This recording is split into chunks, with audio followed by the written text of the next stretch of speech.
약속한 장 좀 보겠습니다. 546장.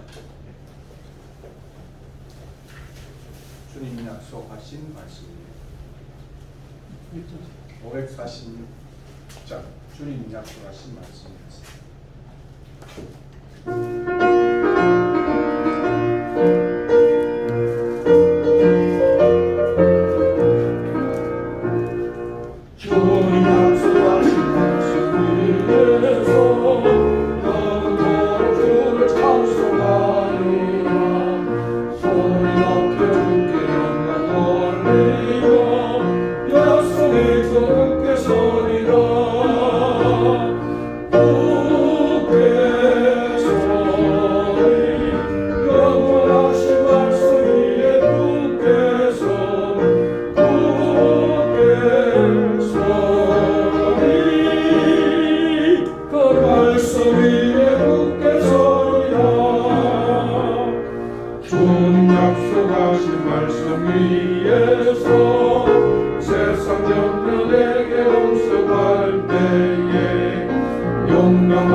시간이 되었으므로 묵도 드림으로써 주일 예배 시작하겠습니다.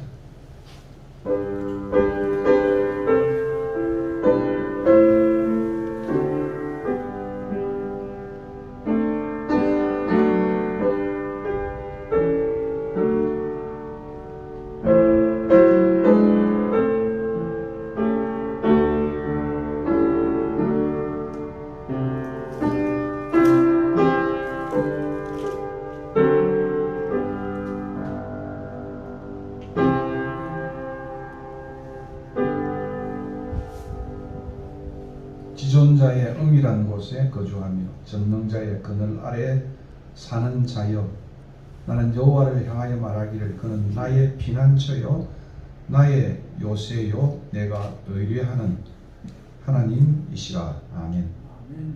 이 시간도 또 주의 거처로 또 저희들이 나왔습니다. 두세 사람 주의 이름으로 모인 곳에 함께 하시는 약속을 따라 저희와 함께 하심을 감사합니다. 아멘. 이 시간도 우리의 찬양을 받으시고 또 우리의 남은 생도 받아주시고 하나님 기뻐하는 하나님의 자녀들 댁에 축복하여 주시옵소서. 아멘. 오늘도 드리는 우리의 찬양과 또 기도와 헌물을 받으시고 또 정말 하나님이 기뻐하시는 그러한 길로 한 걸음 한 걸음 나아가는 우리들이 되게 하시고 또 함께 하신 약속을 따라 우리와 함께 하심으로 말씀으로 또 오늘도 주의 뜻을 보여주시고 셰케나의 영광이 오늘도 이 무리 가운데 함께 하여 주시옵소서. 아멘. 또 흩어져 있는 우리의 권속들을 기억하시고 또 휴가 중이라도 하나님이 그들의 안전이 되어주시고 지켜주시고 또 우리의 모든 자녀들도 흩어진 모든 식구들도 어디 있든지 간에 주의 날개 아래 거하는 귀한 권속들 되게 하여 주시옵소서. 예수 그리스도 이름으로 기도합니다. 아멘. 전능하사 천지를 만드신 하나님 아버지를 내가 뵙사오며 그 외아들 우리 주 예수 그리스도를 뵙사오니 그 잉태하사 동정녀 마리아에게 나시고 본디오 빌라도에게 고난을 받으사 십자가에 못 박혀 죽으시고 장사한 지 사흘 만에 죽은 자 가운데서 다시 살아나시며 하늘에 오르사 전능하신 하나님 우편에 앉아 계시다가 저리로서 산자와 죽은 자를 심판하러 오시리라. 성령을 믿사오며 거룩한 공회와 성도가 서로 교통하는 것과 죄를 사하여 주시는 것과 몸이 다시 사는 것과 영원히 사는 것을 믿사옵나이다. 아멘. 67장.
살아계신 하나님, 주여, 안일하고 나태해지기 쉬운 우리들을 주여, 다시 주의 안식의 날을 주시고 주여, 우리를 깨우쳐 다시 예배의 장소로 모이게 하여 주시니 은혜를 감사합니다. 아멘. 하나님, 우리의 주여, 몸만 이곳에 있는 것이 아니라 우리의 마음과 영이 살아계신 하나님을 만나기를 사모하는 마음으로 주여, 이 자리에 신령과 진정으로 예배하게 하여 주시기를 원합니다. 아멘. 하나님, 지금은 코로나로 인하여 아픔의 시간이요, 애통의 시간이요, 고통의 시간입니다. 하나님, 우리로 하여금 거짓된 소망에 잡히지 않게 하여 주시고 코로나가 속히 종식되리라만 기대하지 않게 하여 주시고 이 아픔과 고통의 시간에 하나님이 우리를 통하여 깨닫게 하시기를 원하는 그 하나님의 참 마음을 깨달아 알게 해주셔서 우리로 하여금 벗어날 수 없는 죄 속에 있는 우리의 상황을 놓고 탄식하게 하여 주시고 이 코로나 상황에 우리로서는 아무것도 할 수 없는 진정한 절망이 있게 하여 주시옵소서. 그래서 우리가 아픔과 고통 속에 주의 뜻을 찾고 우리의 벗어날 수 없는 죄의 문제를 보고 몸부림치게 하여 주시옵소서. 그래서 우리가 주님 십자가 밑에 우리의 모든 것 내려놓고 아무것도 할 수 없는 인간이 하나님 앞에서 전능자 앞에서 전능한 주님이 우리의 역사에 이 시간에 개입해 주시기를 소원하며 하나님께 은혜를 구하는 시간이 되게 하여 주시옵소서. 하나님 순례자의 교회를 세워주셨사오니 참으로 우리가 이 땅에서 사는 것이 나그네요 순례자이지 이곳에서의 안일과 행복과 명성이 우리의 목표가 아닌 것을 보게 하여 주시옵소서. 주께서 은혜를 주시면 우리가 이곳에서 살다가 또 주께서 부르실 때 그 시간 그대로 떠나야 하는 존재이요 하나님의 은혜를 사모하고 하나님과 늘 동행하고 하나님의 임재 안에 우리가 거하게 도와주시옵소서.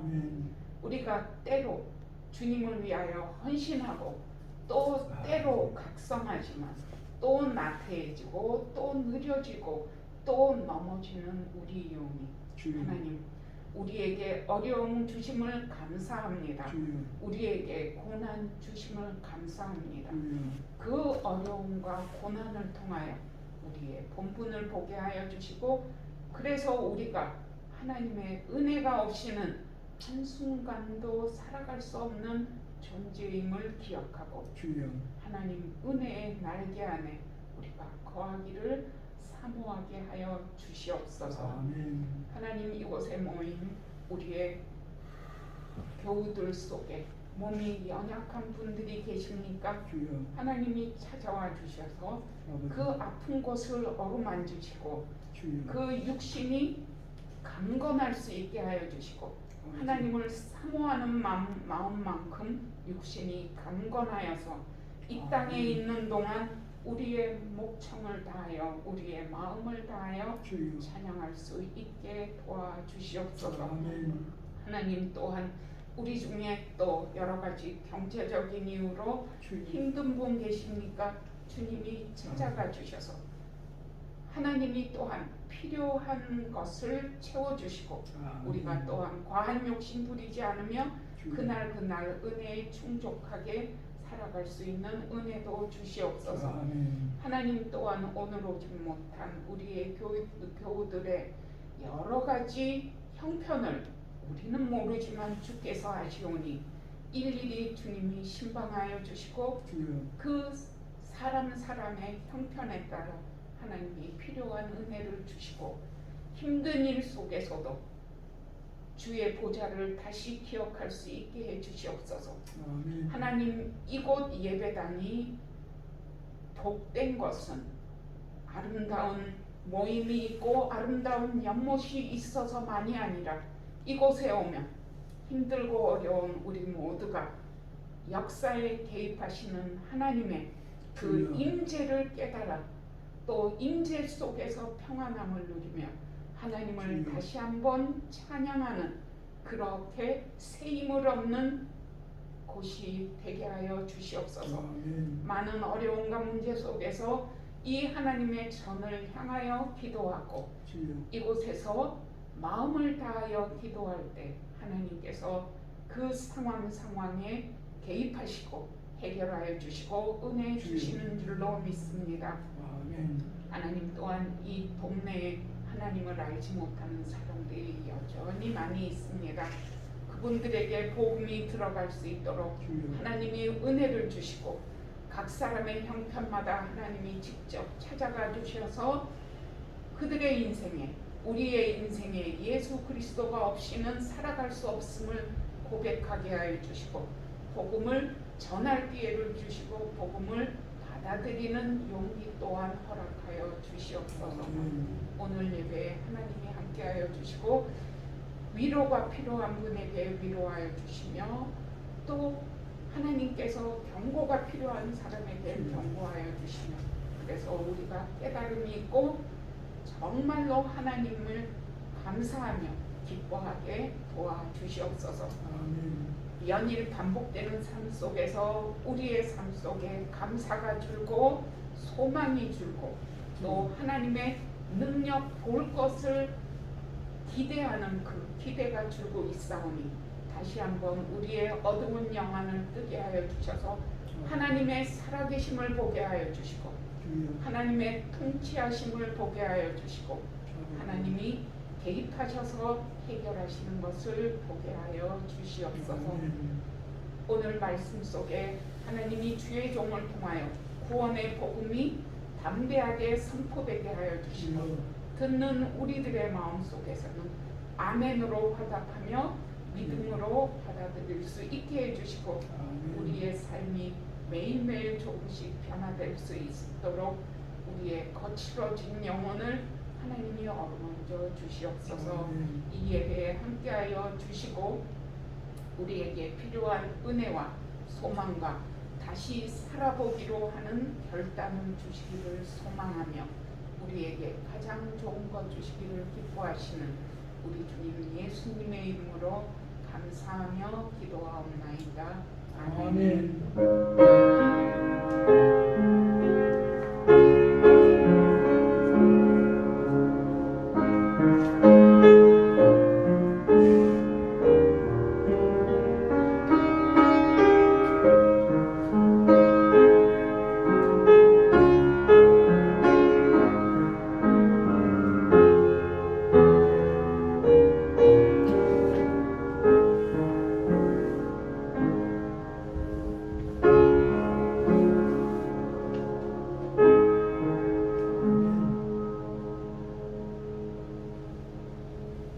하나님 주시는 말씀은 시편 91편입니다. 여러분 조금 더 파워를 주세요. 조금 내려주세요. 온도를 좀. 제가 좀 더워가지고 옷을 하나 벗을까요? 괜찮겠어요? 이쪽에까지 다.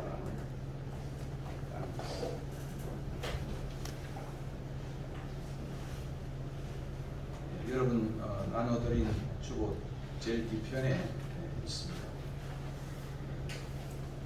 조금 제가 함께 공독하겠습니다. 오늘 함께 우리가 조금 읽을 시편은 신뢰의 시편이라고 합니다. 신뢰의 시편. 이 시편은 재앙의 슬픈 노래가 아니고 흔들리지 않는 확신의 노래고 또 신뢰의 노래입니다. 그래서 이 시편은 전쟁에서 또 여행에서 엊그제는 우리 조카가 또 미국 유학 간다고 여기 모여가지고 또 이 말씀을 간단하게 나눴어요. 역병과 재난과 재앙에서 하나님의 보호하심과 지키심을 약속하기 때문에 이 시편은 대단히 널리 애용되는 시편입니다. 저도 설교를 준비하면서 생각은 우리 청현지에 있는 우리 임정규 대표에게 액자로 하나 부탁을 해서 어디다가 끌어놓으면 좋겠다. 91편을 그렇게 생각이 오늘 이번에 장면 안 오셨는데 병원에도 이걸 걸어놓으면 영상에 있는 분들이 은혜를 받지 않을까 그런 생각을 합니다. 어떤 분은 이 시편은 전쟁에 나간 군인의 시편이다. 군인을 위한 시편이다. 그렇게도 말합니다. Soldiers Psalm이다. 이렇게 부르죠. 2차 대전 때는 이 시편이 참호의 시편이었습니다. 참호 아시죠? 전쟁에 나가기 전에 돌격 앞으로 하기 전에 그들이 몸을 숙이고 은신하는 보호받는 그런 참호 안에서 그들이 암송하고 그리고 마음속에 새겼던 시편이 바로 이 시편입니다. 총알이 날라오고 포탄이 옆에 떨어지고 마치 오늘 조금 후에 우리가 함께 읽을 텐데 이 시편에 나와 있는 밤의 공포, 밤에 언제 또 숨어 있다가 적들이 쳐들어올지 몰라요. 낮에 날아오는 화살, 요즘 말로 말하면 낮에 날아오는 총알, 그리고 여러 가지 많은 나폴레옹도 추워서 결국은 전쟁을 끝내지 못하고 해전하다시피 돌아갔던 것처럼 이런 어려움 속에서 참호해서 그렇게 그들이 노래했던 암송했던 시편이 바로 이 시편입니다. 근데 흥미롭게도 이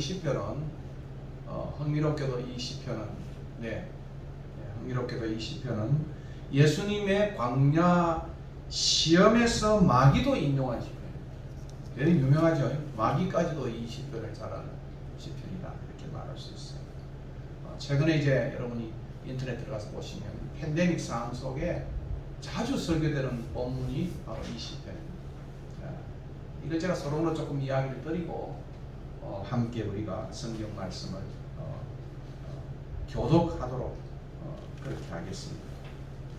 뒤편에 보시면 지존자의 엄밀한 곳에 거주하며 전능자의 그늘 아래 사는 자여, 나는 여호와를 향하여 말하기를 그는 나의 피난처요 나의 요새요 내가 의뢰하는 하나님이라 하리니 이는 그가 너를 새 사냥꾼의 올가미에서와 심한 전염병에서 건지실 것이미로다.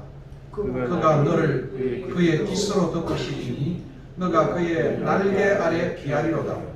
그의 진실함은 방패와 손방패가 되시나니 너는 밤에 찾아오는 공포와 낮에 날아드는 화살과 어두울 때 퍼지는 전염병과 밝을 때 닥쳐오는 재앙을 두려워하지 아니하리로다.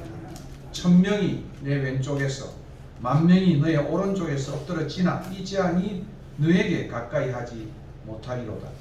오직 너는 똑똑히 보리니 악인들의 보응을 너가 보리로다.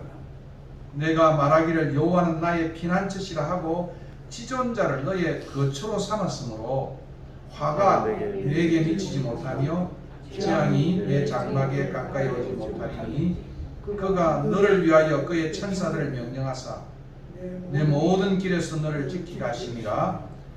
그들의 손으로 너를 붙들어 발이 돌에 부딪히지 아니하게 하리로다. 내가 사자와 독사를 밟으며 젊은 사자와 뱀을 발로 누르리로다. 하나님이 이르시되 그가 나를 사랑한즉 내가 그를 건지리라. 그가 내 이름을 안즉 내가 그를 높이리라. 그가 내게 간구하리니 내가 그에게 응답하리라. 그들이 환난 당할 때 내가 그와 함께하여 그를 건지고 영화롭게 하리라. 다 같이 읽겠습니다. 내가 그를 장수하게 함으로 그를 만족하게 하며 나의 구원을 그에게 보이리라 하시도다.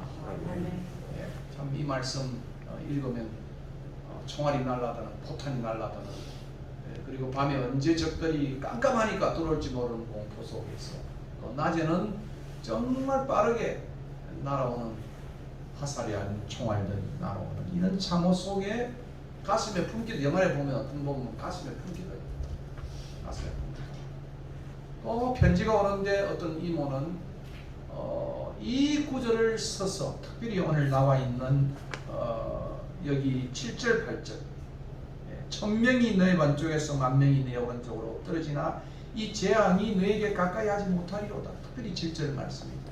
그래서 가슴에 그 이모가 보낸 엄마가 보낸 또 누이 동생이 보냈던 그 손편지를 가슴에 품고 전쟁터에서 위로를 받았던 말씀이 바로 이 말씀이라고 그렇게 말을 합니다. 참 좋지 않아요? 그래서 제가 임동규 우리 대표에게 좀 부탁을 해가지고 캘리그라프 큰 액자를 하나 써서 붙여놓으면 좋겠고 병원에도 했으면 좋겠다 그렇게 생각을 합니다. 설교를 시작하기 전에 제가 여러분에게 질문 하나를 드리겠습니다. 여러분의 요새와 여러분의 피난처는 어디입니까? 여러분의 피난처, 여러분의 요새는 어디며 무엇이냐 이렇게 묻고 싶어요. 집입니까? 그러면 군인들이 파놓은 참호겠어요. 참혹했어요. 그렇지 않으면 나와 여러분이 가지고 있는 재물, 금고, 통장, 이것이 우리의 필요하죠. 제 어머님은 뭐 저희들이 많이 어머니에게 도와주지 못해서 미국에 가서 소셜 스크립트 돈을 받아요. 몇백 불 받으면 그걸 거기에 해가지고 말아가지고 그걸 가지고 조카 또 손자들이 주고 그렇게 하는 거 봤어요. 그래서 하는 이야기가 웃으면서 이게 내 짝대기야. 자기가 지탱할 짝대기를 엄마가 지탱할 짝대기. 참 좋은 나라죠, 그죠? 한 400~500불씩 그 나라에서 사회 이제 보조금을 내는데 그걸 가지고 조카들에게 선물도 하고 또는 손자들에게 돈을 주기도 하는 그런 모습을 보았습니다. 웃으면서 참 늙어가면 그죠? 참 무엇이 필요할까? 아마 그것을 생각해보는 그런 시간이 저에게도 있었습니다. 우리의 확실한 안전가옥은 어디일까? 영화에도 보면 그죠? 이미 쫓겨오는 사람들이 다른 북한이든지 또는 적성국가에 쫓겨온 사람들이 안전가옥에다 두어요. 근데 그 안전가옥에 두는데 언제 적들이 또 그걸 알고 와서 죽이는 거죠. 과연 우리의 이 세상에서 안전가옥은 어디일까? 그렇게도 물어볼 수 있습니다. 지금처럼 안전에 대해서 불확실한 시대는 없다. 특별히 포스트 모더니즘의 가장 중요한 하부가 있다는 것은 불확실성. 이 코비를 거치면서 이 불확실성이, 안전에 대한 불확실성이 굉장히 좀 높아졌다 이렇게 말할 수 있습니다.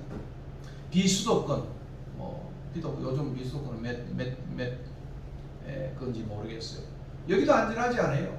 요즘 지금 다 이제 오늘 너무 모르니까 김 장로님도 지금 문경가 계시고 다 휴가철이라고 여기저기 이제 다니시면 휴가철 참 안전해야 되죠, 그죠? 이것저것 다니다가 보면 어디 하나 안전한 데가 없습니다. 강릉도 뭐 난리가 나고 제주도도 난리가 나고 움직이는 곳마다 안전에 대한. 근데 더 흥미로운 것은 교회조차도 안전한 지대가 안 되었다. 참 슬픈 일이죠, 교회조차도. 그렇다고 한다면 집콕, 요즘 집콕이란 말이에요. 집콕만이 해결책일까? 집에 콕 처박혀 있는 것. 더 이제 깊이 들어가면 방콕이 되겠죠. 그것도 해결책이 아닙니다. 어찌 코비 상황만의 이야기겠어요. 오늘 기후변동이 심하기에 정말 폭염과 그리고 폭우와 기근, 요즘 뭐 폭염이 100년 만에 왔다. 폭염이 100년 만에 왔다. 사우스 아프리카는 제가 있을 때 정말 나군 같은 데였어. 근데 얼마 전부터 한 4~5년 동안 드라우트, 기근이 걸려서 물이 안 났다. 그 아름다운 남쪽도 굉장히 아름다워요. 남쪽에 있는 세계 4대 미항이 있는 케이프타운, 그 중에 이제 그 사도들의 산이라 해서 포스를 마운틴이나 12개의 마운틴 봉우리가 있는데 너무 아름다운 위치예요. 그런데 기근이 들려가지고 물이 없었어. 있는 이런 기후의 위기를 따라 혹한 지금 뭐 우라시아 일대에 지금 엄청난 그죠? 그 얼음이 녹아가지고 거기서부터 가스가 나오면 뭐 어제 제가 최근 뉴스를 보니까 지구가 1.5도만 올라가면 이건 어떻겠지? 3도 올라가면 돼. 2050년 정도 3도 올라가면 재앙 중에 재앙이다. 참 오늘 우리의 시대는 바로 이런 안전의 문제가 참 심각한 겁니다. 전쟁에 대한 문제, 재난, 산불도 얼마나 잘하는지 몰라요. 제가 지난해 제 아내하고 호주에 갔는데 그 호주의 그 아름다운 것은 구경도 못했어요. 산불이 뭐 코알라에서 90~80%가 다 버렸어요. 유카립이라고 하는 나무가 그 기름진 껍데기가 되어 있어요. 그게 불이 붙으면 얼마나 잘 붙는데 코알라가 이제 그 유카립 나무를 좋아하는데 거기서 뭐 불이 붙어서 80~90% 코알라가 다 죽게 되어졌습니다. 제가 내 제자가 있었던 그 아주 좋은 그쪽으로도 휴양지로 가는데 거기도 쾌쾌한 매쾌한 냄새가 있는 그런 곳을 지난 1월에 겨울을 피해서 갔습니다만 쉬지도 못하고 그냥 깊은 교제만 상담과 교제만 하고 이렇게 돌아왔습니다. 원전의 지향도 마찬가지고요. 산불도 모산도 와서 내가 의도치 않게 와서 막아버리고 차가 화가 나니까 요즘 분노 조절 장치가 안 되니까 끊어지니까 그냥 마하태로 그냥 차가 들어오고 해상도 마찬가지잖아. 해상도 공중도 비행기가 떨어지는 그리고 전염병 바이러스가 오늘 뉴스를 보니까 영국에 있는 많은 질병에 하는 사람들이 거의 일상이 될 것이다. 일상이 될 것이다. 코비가 완전히 없어진다고 생각하지 마라. 영국도 독감으로 매년 수천 명이 죽는데 독감처럼 백신이 이제 들어오면 독감처럼 일상이 되어지는 것이다. 그래서 심한 독감은 1년에 몇만 명씩 죽는, 몇천 명이 죽는. 그러니까 이 코비는 그렇게 지나가는 것이다. 그렇게 우리와 더불어 손님처럼 함께 가는 것이다. 이것이 대부분의 사람들의 이야기이기도 합니다. 이렇게 많은 위험들에 우리는 시시각각 노출되어져 있습니다. 가정도 안전한 장소가 아닙니다. 참 옛날에는 가정이 화목하고 가정이 그런 것인데 요즘은 가정은 정말 불화와 전쟁의 장소입니다. TV도 보니까 꼭 사랑 뒤에는 그런 드라마는 사랑과 전쟁 같은 사랑.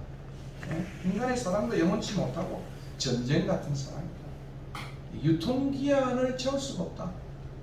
그래서 여기 있는 그 해를 사랑하는 상남자라고 하는 회상이 있어요. 식당에. 그게 아줌마가 섬기는 서빙하는 아줌마인데 그 오랫동안 계속해서 영원토록 그 요리하는 그게 힘든 것이다. 얼굴은 참 곱게 보이는데 인생에 많은 어려움들을 안고 서빙까지 오셨던 아줌마를 보았어요. 가족에 대한 여러 가지들 생각들을 안고 정말 그래서 요즘은 졸혼까지 이혼이 아니라 졸업하고 있습니다. 그런 이야기들이 오가는 시대 속에 살고 있습니다. 우리만이 이런 문제는 아니에요. 오늘 시인도 유사한 위험들에 노출되어져 있습니다. 시인이 누구인지는 알 길이 없어요. 다른 지난번에 우리 했던 데는 모세다, 다윗이다, 솔로몬이다, 고라 자손들이다 이렇게 대충 그 표제 위에 시인의 이름이 나오지만 저자 이름이 나오지만은도 알 길이 없어요. 학자들은 모세라고 해요. 우리가 보았던 90편을 보면 하나님의 사람 모세의 기도니까 90편과 또 유사한 모습을 보게 돼요. 또 어떤 사람은 그 모세의 생각을 사고를 갖고 있는 그러한 다윗이다 이렇게 말하는 분도 있어요. 아무튼 이 시인이 누구인지는 알 길이 없습니다. 모세의 그러한 경험들이 어려 있고 다윗의 경험도 어려져 있어요. 그래서 오늘 이 시편은 91편 1편은 지존자의 제가 참 좋아하는 구절이 지존자의 은밀한 곳에 거하는 자는 옛날에는 전능자의 그늘 가운데 거하리로다. 이 분사의 구문이 오늘은 전부 정체성의 표현으로 우리가 개역 개정이 바뀌어졌습니다만 옛날에는 약속으로 표현되어져 있습니다. 이 시편은 일전에 우리가 보았던 시편 90편 1절 주여 주님은 우리의 대대의 거처가 되셨나이다. 거처가 되셨나이다. 오늘 여기도 거처 지존자의 거처에 거하는 자 은밀한 곳이 거처예요. 거처란 말이 똑같이 나오고 있어요. 그러니까 이 91편 1절과 90편 1절이 함께 하나님을 거처로 삼는 백성의 행복한 삶을 노래하고 있습니다. 시편 90편은 광야의 백성으로서 우리는 인생이 너무도 짧고 그리고 허망하며 수고와 슬픔의 인생이지만은 하나님을 거처로 삼으면은 후반부의 기원을 보면 이제 그때의 고통만큼 아니 더 나아가서 우리를 만족해 하소서, 기쁘게 하소서. 그리고 제가 제일 좋아하는 우리 손의 수고를 경고케 하소서. 제가 자녀들에게 또 주위에 있는 분들을 위해서 기도할 때마다 그들이 한 손의 수고가 허망되지 아니하고 경고케 해달라 하는 것으로 노래한 것이라고 한다면 오늘 이 91편은 인생이 짧고 허망한 수고와 슬픔의 인생이 아니라 여러 가지 위험에 둘러싸인 매우 어려운 상황 속에 있는 그러한 모습을 그리고 있습니다. 삶의 자리가 다른 거예요. 오늘 앞의 시와 이 시는. 그래서 원수의 위험과 재난과 재앙과 전염병과 전쟁의 위기로 인해서 목숨이 위태로운 상황에서도 이 상황을 극복할 수 있는 길이 뭐고 이 상황을 극복할 수 있는 힘이 무엇인가? 그것은 여호와를 거처와 피난처로 삼는 것이라고 시는 그렇게 노래하고 있습니다.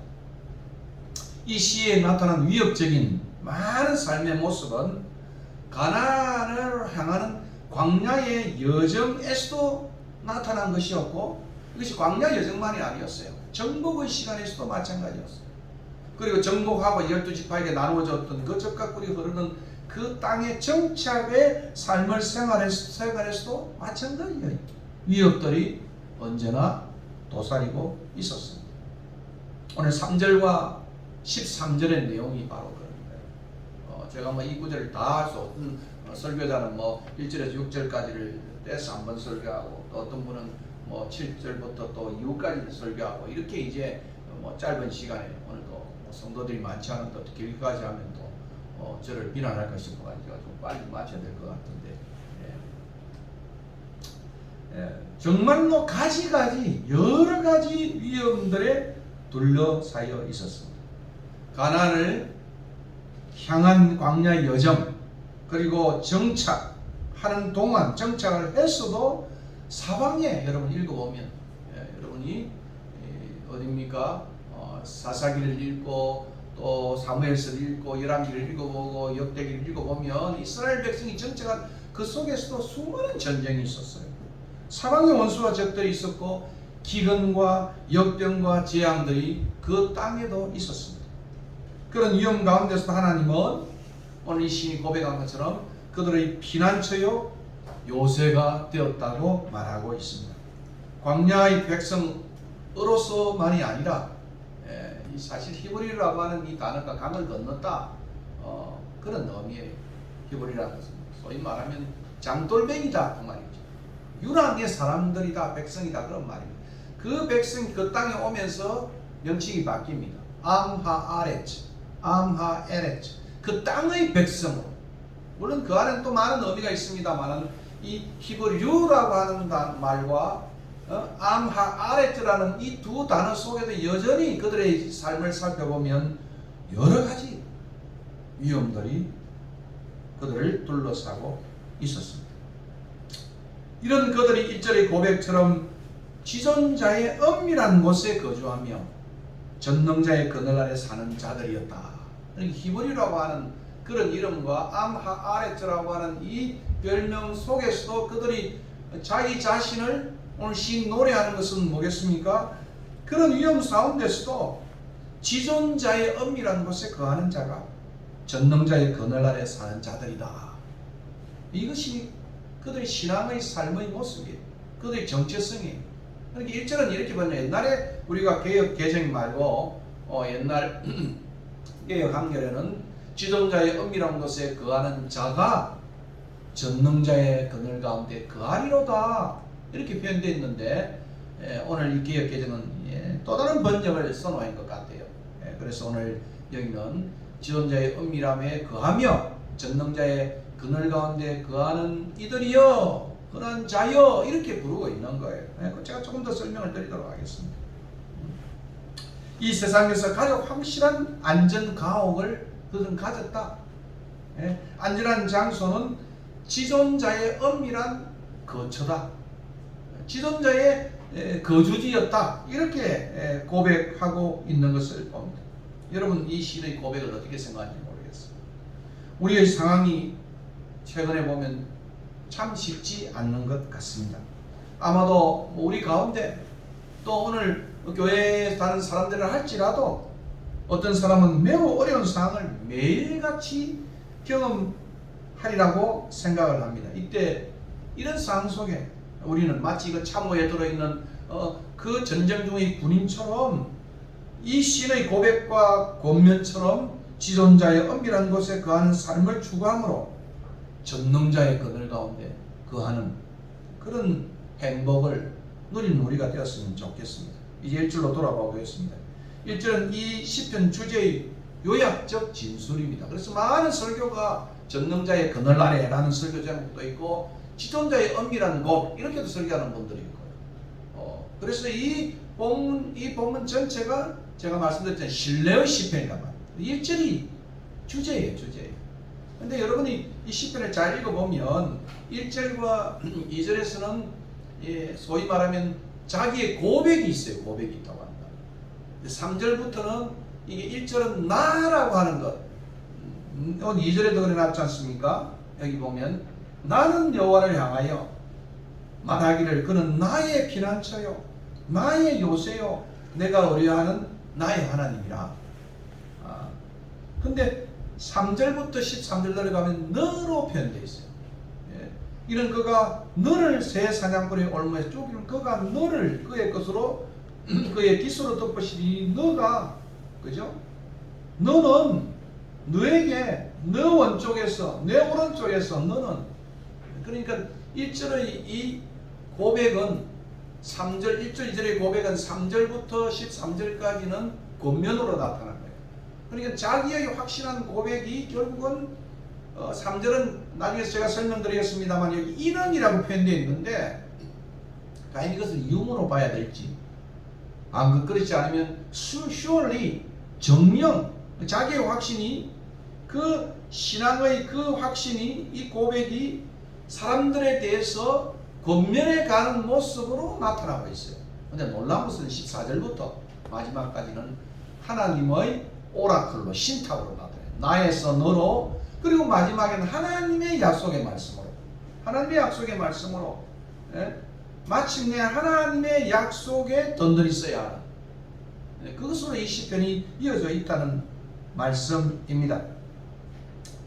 그러므로 오늘 제가 1절의 이 진술은 그들의 신앙적 삶의 정체성이요 이런 자여라고 하는 것은 그러니까 그들이 광야 생활을 하고 또 이 땅에서 살면서 수많은 원수와 적들에 의해서 기근과 역병과 수많은 걸 당했어도 지존자의 엄밀한 곳에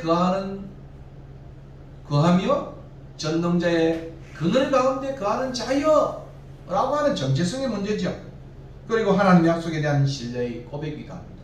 왜냐하면 지존자의 엄밀한 곳에 거하는 자가 전능자의 그늘 가운데 거할 것이다 라고 하는 약속으로 충만된 그런 고백이기도 하다는 것입니다.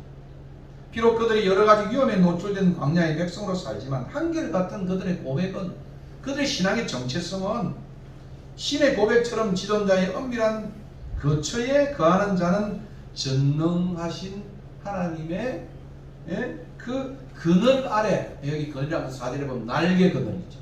날개 그늘 아래 지낸다는 사실이 그러므로 그들이 섬기는 하나님은 세상의 어떤 신보다 더 탁월하신 지존자예요. 지존자. 이제 영어 속에 보면 정말 하나님의 높으신 하나님. 우리가 앞에 보았던 것처럼 내가 눈을 들어 내가 산을 향하여 눈을 들릴까? 라고 물었던 것처럼 산들의 신들과는 달랐습니다. 바알의 신이나 수많은 신들처럼 만든 그 피조물 속에 있는 그런 신들과는 다른 천지를 만드신 지존자이셨어요. 탁월하신 하나님이셨어요. 그들이 고백하는 하나님은 창조주 하나님이십니다. 창조자 하나님. 그리고 어떤 신보다 능력이 많으신 전능자 구원자이셨습니다. 제가 지난 시간에 설교하면서 그랬잖아요.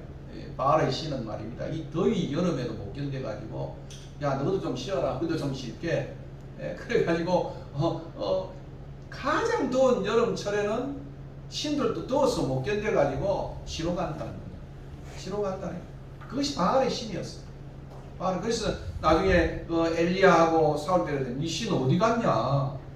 잠자러 갔냐? 쉬러 갔냐? 이렇게 빈정됐던 내용이 말이거든요. 그러나 하나님은 언제나 깨어있는 하나님이죠. 탁월하신 하나님뿐만 아니라 전능한 하나님이라고 말하고 있는 것입니다. 창조자 하나님이고 두 번째는 구원자 하나님이십니다. 구원자는 이 주권자이시며 전능하신 하나님이 그들의 피난처가 되고 요새고 의뢰하는 하나님이 됨으로써 그들은 자신들이 만나는 모든 위험들로부터 안전을 누릴 수가 있습니다. 참호를 많이 판다고 그죠? 포탄이 거기 안 떨어질 리가 없잖아요. 참 포탄 떨어지는 것도 뜯어서 맞는 확률도 쉽지 않아요. 이제 베트남에서 보면 수없이 얼마나 많은 포탄을 쏘았는데도 그죠? 그 포탄에 맞을 확률이 그렇게 많지 않다잖아요. 여러분 개비가 기어가는데 송곳 하나 들고 여러분 해보세요. 개비가 맞는지 그죠? 그 속에 살아가는 거예요. 그러나 그 참호는 완벽한 안전가옥이 아니다. 그래서 그들이 가슴에 품고 이 말씀을 약속의 말씀으로 묵상하기도 하고. 근데 어느 영화를 보니까 그 시편 이 말씀이 나와서 그 자막에 떨어지면서 그들이 이 암송하고 노래했던 그 얼굴에는 원공포가 다 있는데 그 위로를 받는 그 말씀이 바로 오늘 이 말씀이에요. 시편 88편과 89편을 보면 시인은 하나님은 자신들이 처하고 있는 위험으로부터 숨어 계신다라고 불평을 합니다. 88편과 89편에 88편 14절과 89편 46절을 보면 하나님 어디 계시냐?